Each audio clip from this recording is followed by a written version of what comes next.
Friends जे माँ समली बड़ मन को जुहा छोट मन को मो तरफ तो बहुत ही प्यार आशा करुच्छे आपण मैंने बहुत बढ़िया थे मुझे बहुत बढ़िया से। तो आज मुझे चना शाग बनाऊे यहाँ तो चना शाग सीजन आसीगला चना शाग हेबार तो चना शाग बना होचे से लगे मुझे चना शाग बैगन और सेने सेमी दूचे सेमी देले बहुत बढ़िया लगसी। तो मुझे सेमी दूचे यहाँ सब रेडी कर दूचे और यहाँ धोईदेमी धोई कर टिके सिझेदेमी। तो यहाँ रेडी कर धोई कर सिझावार लगी धोचे।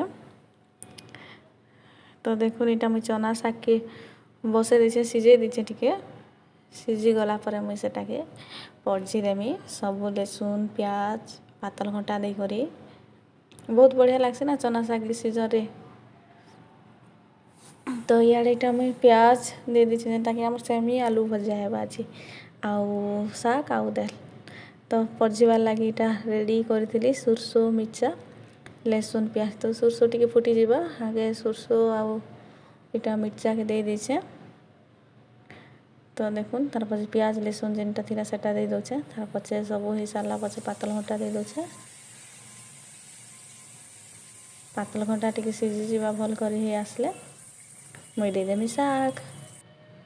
देखुन हो गला शाग इटा दे दोचे पातल घंटा ही आसला के